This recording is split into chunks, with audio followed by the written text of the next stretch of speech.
This program is usually called Whatever Became Of, but you can hardly say Whatever Became of Ruth Warwick because she's all over the television screen. And she just closed with a brief run in an off-Broadway play.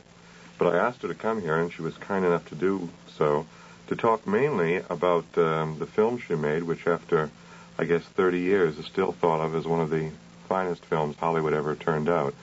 I think even Mr. Wells' greatest critic would say it was certainly one of the most controversial films, or the most controversial film ever made.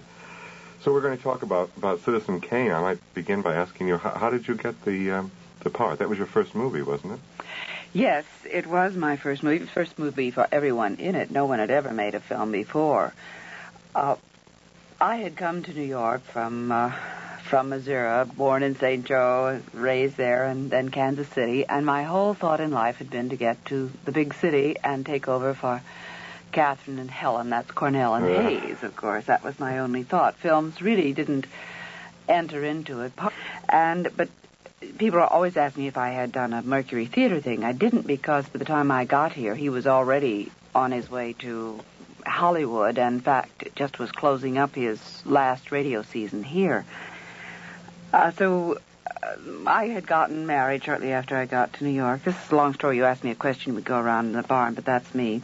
And we had decided after 2 years, if nothing much happened in my career, we'd move to the country and have a family. You know, that sort of decision that one makes on paper.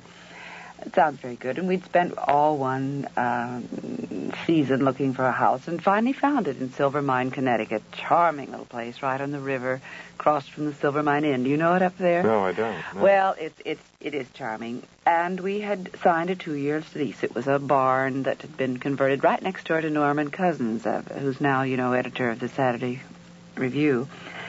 And I got back to town about 5:30, called my service, and they said, "Where have you been? We've been trying to get you all day. You had an appointment with Orson Welles at 1:15 in the Waldorf Towers." And I said, "Oh, don't worry about it." And went over the towers, got upstairs, got there about 5 minutes of 6, and about 10 minutes after 6, Orson came in puffing and blowing and making all kinds of apologies, saying, "Oh, aren't you marvelous to wait for me? Oh, you're a darling." Great. I said, "It's all right, it's all right." He said, "Well, Ruth, I tell you what it is. I'm going to make this film, and I'm all set with everybody except this one character. And she has to be a lady, a real lady. She's the niece of the president. She's from, really top drawer, blue blood. And there are no ladies in Hollywood." And I, of course, demurred and said, "Well, that's very flattering." He said, "I think it would be absolutely perfect. Is there any reason you can't fly out and test for it?" I said, "No, you're not in a contract. I was doing some running things in radio, but you didn't have contracts in those days, that you just showed up."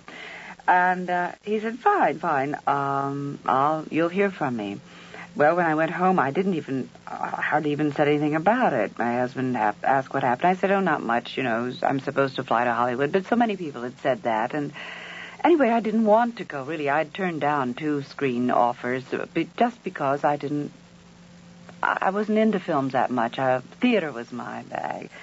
And I just didn't, I sort of dismissed it, It sounded nice, and I would have liked it. Well, within 24 hours, I was on a plane.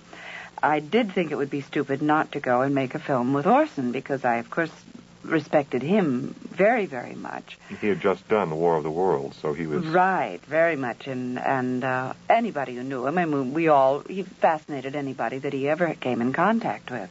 And although I didn't want a film career as such at that time, I thought I would be very stupid not to go out and do... Well, Orson has a way. You wouldn't think of not doing what Orson asked you to do. It would just be unthinkable, that's all. And my first day on the set was quite incredible. Naturally, you're nervous. I don't care who you are or what you are when you're going to do a screen test or anything for the first time. You'd never even tested now before? Well, I had made a test here in town, a couple of them, actually for other people. You know how you come. You find you get a day's work that way. You get paid and you get the experience, and that's how Fox offered me this contract. And I said no. I turned it down cold. I wasn't interested at all. It was very bright of me. I didn't do it because I was bright, because it was, a regular stock contract. I just didn't want to go to Hollywood. I wanted to stay in New York. I knew a little bit about it, but after all, that was when I didn't care. I was just getting a day's work. So I was nervous a little bit, but the most marvelous thing happened that, it was just marvelous. When we got on the set, I was surprised to find out a little bit that Orson was testing with me. Now I know how really unusual it is. The star doesn't test with somebody who's testing with a role.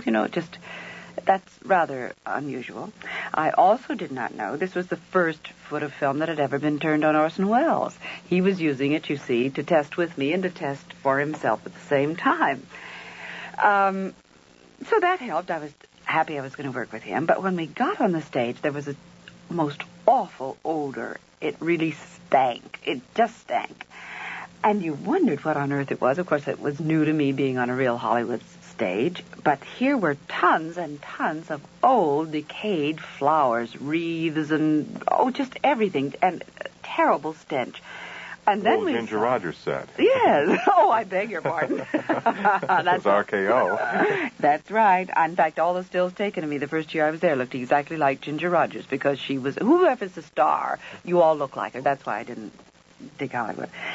Anyway, there was a whole line of men in business suits and overcoats and fedora hats, looking very strange, standing there in a line in a regular reception.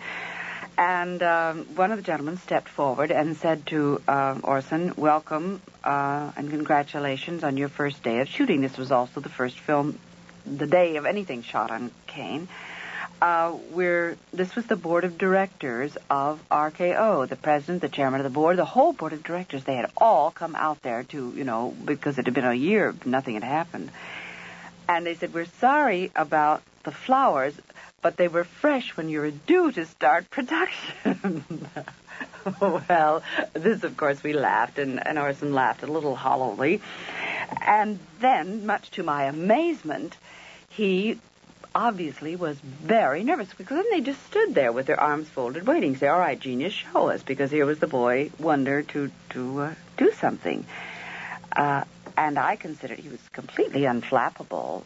Anytime I'd ever seen him before or since. It's the only time I ever saw him. But he began to perspire, and, he was really getting buck fever. He was really embarrassed to be working in front of all these men, and I don't blame him, because it was, they had him, and they knew they had him, and they were really enjoying it.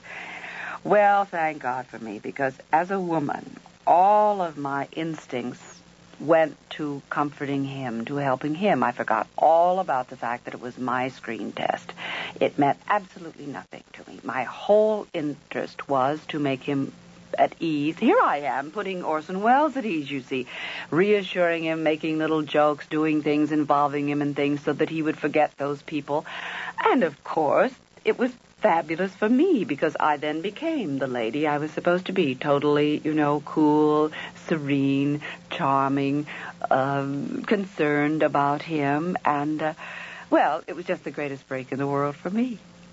When did you see, or did you ever see, a complete script? Oh, yes.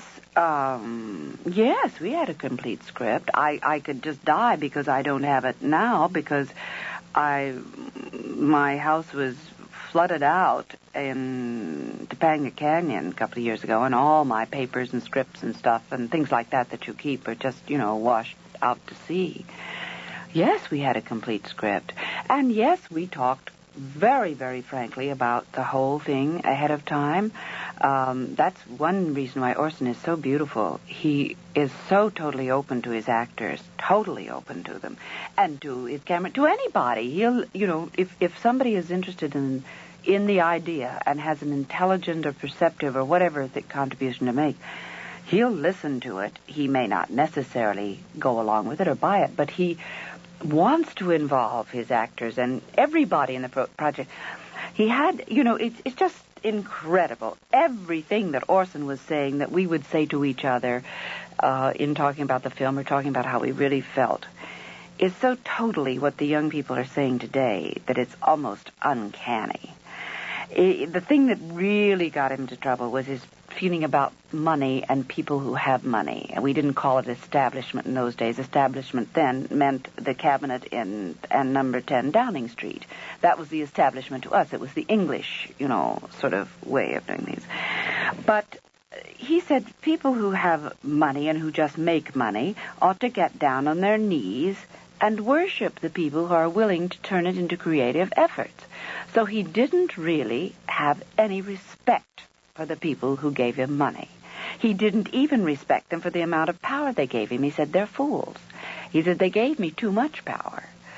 This is just wild, because this is what I think youngsters today say, power and money are such corruptors. And if you give it to anybody, too much of it, even us, we are corruptible in that sense. I don't want too much of it. I really don't either. And I now can say I really don't. A lot of people say it, and you look at them and say, yeah, do you really mean it? But I do, because I know it is. It's terrible. When did all the controversy start? When were you first conscious of it? Well, I knew that we had what was called a closed set, and didn't mean much to me then. Now I know how remarkable it was that really no one came on the set. They didn't do that in those days for very many people. Oh my God, they begged they begged publicists to come in. They begged people to come in and write about it. They practically, they just did anything they could to get anything written about it. That's another reason why the way Orson behaved is mostly legend that nobody ever saw or ever heard, because, the publicity departments grind out things and images. My goodness, they still do it. But they particularly did with him, and it made sense. Yes, he could lose his temper. My goodness, who doesn't lose his temper? But as far as the actors were concerned in all of this nonsense, he was not an egomaniac at all. He was absolutely the best director I've ever worked with in my entire life. Now, I'm talking about Kane now. I'm not talking about the way he acts now. The reason he acts like an egomaniac on the sets now is because most of the things he's doing now are for money. And he doesn't respect working just for money. It goes back to that again. He's taking it, and he's behaving kind of up to an image. He said, they've given me the image, so I'm going to behave like it. Also, he doesn't respect a lot of the work that he does. It's just for money. It isn't for anything. But when he is a disciplined person working on his own thing, there is absolutely nobody who is more polite, who is more kind, who is more considerate, who is more loving. I mean, he simply holds people in his arms to his bosom, as far as that's concerned, if you're creative and if you're working on the show. Now I go back to that other question. When did I first know about controversy? Quite inadvertently, I did something that for years I felt terribly guilty about and felt sad about. I'm happy to know now that I needn't feel that kind of guilt. I came back to New York after finishing the film, although I had a 7-year Hollywood contract, but because you had to sign that. That was with RKO. With RKO. But I was having a baby. I had my first baby and made my first film simultaneously. And I was called by RKO and asked to come to an interview at 21. And, to talk about, I was thrilled to death, of course, an interview at 21. My goodness, this is a very exciting thing for a young actress. You'd completed Citizen Kane by that point. Completed it, came back home, had been home, months. In fact, it was, I guess, January, and we'd completed it in end of September. So I'd been home some time. And it was with a reporter from PM, which I was glad about, because PM was a very groovy newspaper at that time, the first one that was trying to... It was owned by Marshall Field. Yes, but it had a more liberal point of view than any of the newspapers had at that time. Very liberal, particularly for that time. For that time, it was exceedingly so. And I was flattered and pleased and thrilled. And the first question was, as he sat down, now, it's a great mystery, and what is Citizen Kane really all about?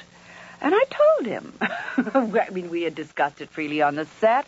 Nobody had ever said, don't talk about it. RKO had set up the interview. And I just, as freely as I'm speaking with you now, said, well, it's about a man, one of the, sort of a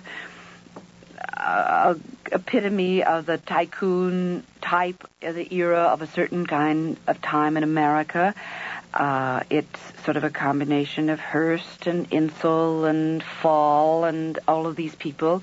A man that Orson felt, the kind of man that Orson felt had a great impact on America.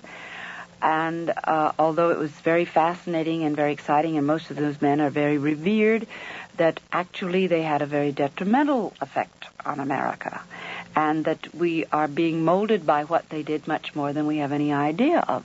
Well, I hardly got that sentence out of my mouth, and this man, I saw he got this look on his face. I thought he had to go to the bathroom suddenly or something, because he looked, this terrible clutch thing, and he said, "Excuse me, I have to make a telephone call. Forgive me, I'll be back." Well, he didn't come back, and he didn't come back, and finally the maitre d' came over with a bottle of wine and said, he asked you to forgive him, order anything you like, but he had a sudden emergency. He's had to go back to the office. Well, what happened was he had called his editor and told me this. The editor had phoned, I guess, Luella or our first RKO and said, "Is it really about this?" And I suppose RKO said, "Well, yes, it has. It is about this type of man, this prototype."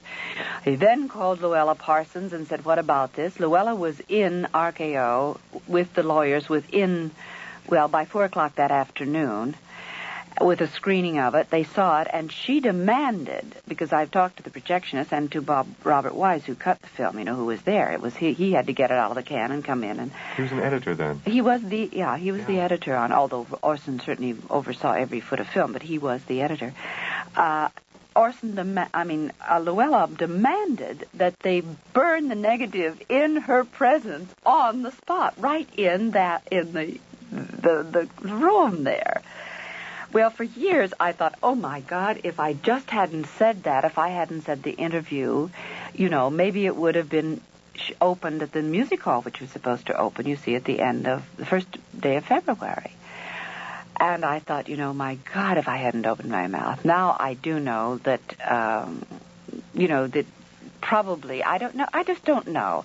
They had all begun to. There had been a number of rumors, and from the various accounts that I read now, they had requested to see the film before this, but hadn't. But when Luella got this call and could quote somebody who'd been in the film as saying that it was about it, they did see it. And I've thought, if it had just been able to open at the music hall ahead of all this kind of thing, maybe it would have changed history. But it was a totally innocent. You can see, nobody told me not to say that. RKO set up the interview. I didn't dream that I was precipitating anything as disastrous as all that. Did you tell Mr. Wells about it right away? I didn't know until years later that this happened. I didn't know this at all until I knew Bob Wise on the coast, and we were friends there, Robert Wise, and he was the one who told me that it was the sequence of events. That I didn't know. I had no idea. All I knew was that the opening was postponed from February till, finally, I think it was May before it actually opened. Well, Charles Hyam, who wrote the films of Orson Welles that Ruth Warwick and I were discussing before we began recording, says in the book, and he told me this also, that Hearst had seen the film at the urging of Luella Parsons, and the first time he saw it, he said it was perfectly all right. He sort of liked it. Right. But she saw it again, and it was she who talked him into blackballing the film. Well, then maybe this is the story. I certainly trust Robert Wise's story, because I know he was there. And I certainly don't think that, by any stretch of imagination, I should feel that I was the one that made the problems for Kane. Have you ever thought of this? Do you think that your career ever suffered because of your participation in Citizen Kane? Oh, well, I know it, because can you imagine trying to be a Hollywood actress when your name couldn't be mentioned in a Hearst paper for 5 years? And it was 5 years. I didn't realize that you were blackballed. Oh, absolutely. For a few weeks, they refused to take any RKO ads or mention any RKO film at all. Then I think they realized that they would be, the suits, that would be restraint of trade. They would not be allowed to get away with that. So they settled then for blackballing the names of certain actors. They just simply didn't print them. How are you going to do that? The RKO could sue them, but an individual person could hardly do that. They could just say we weren't newsworthy or whatever. How did people react to you around Hollywood? Well, again, if it had happened now, I would have been far more aware of it. I must say I take my hat off to RKO for not being. They had a lot of intestinal fortitude through this whole thing, a lot more spine, because Louis B. Mayer offered to pay them. The film cost, I think, $780,000. He and Jack Warner and Harry Cohen were going to take up a collection from all of the film people and pay RKO for the full cost to destroy the film. Did you know that? Yes, I did know that. They were so afraid that of Hearst, because Hearst paper and movies were very closely tied in together. Sure, because Hearst papers were mainly entertainment. He admitted that himself. Right. And the type of people who read the paper were into movies more than to any other thing. And Luella was in Hearst the papers. Queen Bee. That was the whole thing about that. She was the Dowager Duchess and the Duenna and the Mother Confessor and everything to the whole business. But they didn't. They did go on with my contract, and they did put me in good films, and I had a steady kind of thing. But now the second film that I made after Kane was Corsican Brothers. I was the leading lady opposite Douglas Fairbanks Jr. There wasn't any other leading lady in it. And they did use a whole full-page spread in the Hearst paper because, after all, small productions and this kind of swashbuckling thing was a very good Hearst thing. And they did print my picture because I was the leading lady right in the middle of a whole half-page spread, but no name. I just didn't exist. I was there, but I wasn't there. And finally, after about 5 years, my agent said, we've got to do something about this, a new agent said, and hired a Henry Rogers, the best publicist at the time, who, for a great fee, got me together with Luella, and with the right things being done, with the right things being, What was that like, though? Well, she was incredible. She was also the good friend of a very, very close friend of mine, Bob Cobb, and Bob and Sally Cobb. Bob owned the Brown Derby restaurants. He unfortunately died last year. He's a marvelous, wonderful man. And Sally and I grew up together in Missouri. And they were intimate friends. In other words, I had the right credentials. And when we had luncheon at Romanoff's, it was... Not at the Brown Derby. Not at the Brown Derby, no. It was marvelous. It was like sitting at court because everybody that came by had to stop and say a few words, and everybody had to come and do the whole business, and the little presents would come, the things would happen, and she would pay no attention to me. She would ask me a question, then I would answer, and then she would look and wave, and it was as though she wasn't, she was paying no attention, which, of course, is a fantastic trick for interviewing, because you're determined, finally, that you're going to say something that makes them pay attention to you. It's just fascinating. But what the Sunday article that finally came out was that she said, first of all, that I was obviously a very determined young lady, and that whatever I set out to do, it was obvious I was going to do it. And I had two beautiful little children. She was very big on, family and children, and that was marvelous friends of Bob and Sally Cobb, and she told some stories about we go on picnics with our family. And finally she said, well, it was such a shame that she had to be embroiled in this terrible thing when she first came out here. But obviously she was so young she didn't know what she was doing. And so I was forgiven for having been so misled in my early days not to have known what I was doing when I made Citizen Kane. Did she actually ever ask you any specific questions about Citizen Kane? By that time, you see, first of all, it was 5 years later. She didn't really want to get into it. That was really the only mention about it. No, she didn't. She didn't want to know about it. She only asked me about me. The other spade work had been done behind the scenes of to say, look, this girl really didn't know anything about it. She was a very young actress, and, she got a film break, and she didn't know what she was doing. And so it wasn't even mentioned except to say, it was unfortunate she had such a bad beginning, but she really is a very nice, home-loving mother and actress and all of that. You. And she forgave me. What about on a social level now in Hollywood? Were you shunned by some, or? I wasn't important enough to be shunned, if you know what I mean. I was new, and I didn't know. You see, fools and young people are really safe, because when you don't know that this is working against you, You don't know enough to be afraid of it.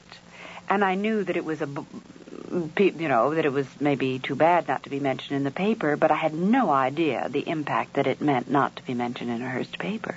What do you think about the Pauline Kael article in New Yorker? Well, I thought the first article was brilliant, marvelous research. It was a very good job of research, and substantially true inasmuch as she said that Mankiewicz did write it all out in Victorville, but I know how many times, I know Orson went out there, and I know the script came in and all of this, but I also know Orson told me the story of the thing. He knew the characters and all of this before Mankiewicz even got set down to write it. The concept of Citizen Kane is 100% Orson Welles. The idea, the concept, this whole thing was his. It was his idea totally. Yes, Mankiewicz sat down and wrote most of the script. I doubt that Orson sat at the typewriter much. He wrote ideas, he wrote screenplays, he wrote screen ideas, and he edited. What Mankiewicz is totally responsible for, which is rather ironic, is slanting it toward Hearst as much as he did, because Orson never intended to do that, slant it that much. That's why he made it a composite. Instead of a movie actress, he made it a opera singer, not because he wanted to shield Marion Davies or Hearst, but because Insel had built a Chicago opera house for Hope Hampton, and he really was making a composite of these people. But Mankiewicz had been a guest many times at San Simeon, and he knew what a groovy setting it would be. He knew how pictorially great it would be. And he was the one that added all the things about, he slanted it much more toward Hearst than Orson had in the concept. So to that degree, yes, he influenced the script more. But the one thing, and look at the film. You saw the film. What did it say at the end of the credits? Screenplay by Herman J. Mankiewicz, Orson Welles, in that order. Now, who can argue with that? And Orson had the right. He could have forbidden it. He could have forbidden it. He didn't. There it is. That's the proof. There it is in black and white. But the main thing is, Orson says that a film is important only if the camera is an eye in the hand of a poet. And I just ask you, Mankiewicz was not on the stage. He was never behind the camera. And every frame and every shot of Citizen Kane was directed by Orson Welles, because I was there and I saw it. And nobody wrote that. That wasn't in the script.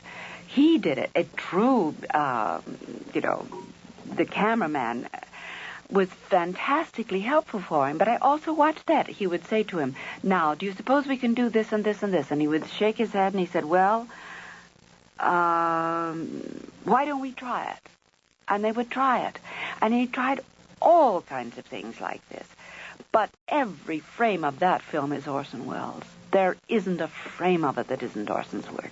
Did you do any scenes from Citizen Kane that never appeared on the screen? Do you remember any?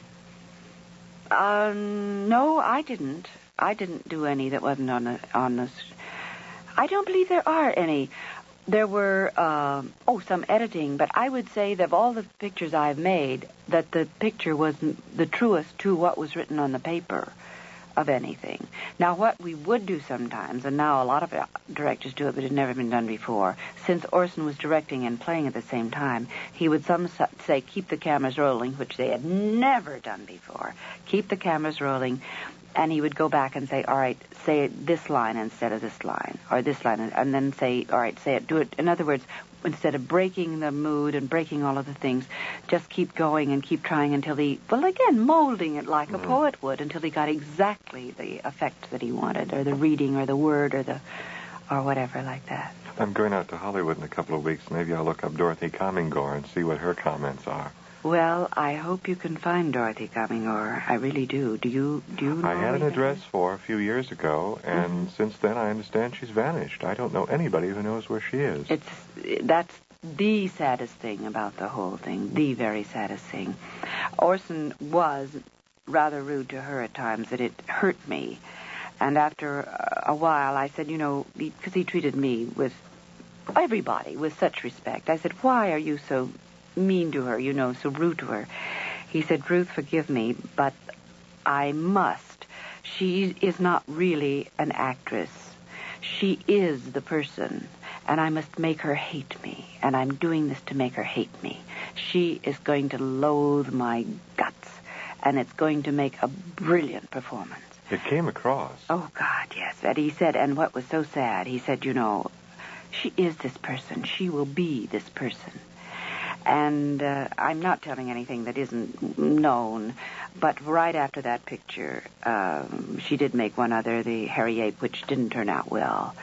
And she then looked like an amateur. She really looked like an amateur. I think she was absolutely brilliant in Kane. Absolutely yes, she brilliant. was. No question about it. Absolutely brilliant. But without his direction, without the care that he took with her, she was really just like she looked amateurish. And no other parts came along, and she started going into Musso Frank's around 11:30, and she'd sit at the bar and order the martinis. And by noon, when other people got there, she was saying, they say I drink too much, and she was playing the scene at the end of Kane within 2 years after it was shot. And then she married, Richard Brooks, had 2 children. I guess the drinking and the other thing. Anyway, they were divorced. He got custody of the children. And I'll never forget the horror of seeing her picture in the news. I was here in like 1955, 56. She had been arrested for pandering on Hollywood Boulevard. And it was just this total thing. And the picture looked like that last shot of her in, where she's at the nightclub. Now I've got to find her. I hope you can. I hope you'll find her, because I know she was in a hospital for a time after that. And I pray, really, with all my heart, I hope you find her and that she's well. There's so many sad stories like that out there. Ruth Warwick has been in some other very interesting films, did some very nice work in Guest in the House, which I enjoyed very much. Oh, thank you. I love that picture. Journey into Fear, and I wish we had more time. We could talk about those films. Maybe she'll come back. Do you know where I enjoyed seeing you the most? Where? You'll never guess. I never. In Bryant Park at the women's rally at the Women's Strike for... It wasn't Women's Strike for Peace. It was the day that the Women's Lib paraded down Fifth Avenue. Right. Yeah, and you were too far away because I wanted to walk over and talk to you. Oh, good. It was nice to see you there. Thank you. I was also very proud. I was in the Jeanette Rankin Peace March. I know Miss Rankin. Right. Yeah, lovely woman. Yes, I was arm in arm with Mrs. King on that occasion. Ruth Warwick has been here, reliving her role of Mrs. Kane in the American classic motion picture Citizen Kane, and I want to thank her very much for giving that splendid performance and weathering the storm that followed, and for the other performance she's given in some of the other films. I mentioned Guest in the House and Journey into Fear, and for standing up with women when the bandwagon is offering still immediate seating. I'm behind you 100%, right on. This is Richard Lamparski. I want to thank you for listening, and have a nice evening. Thank you.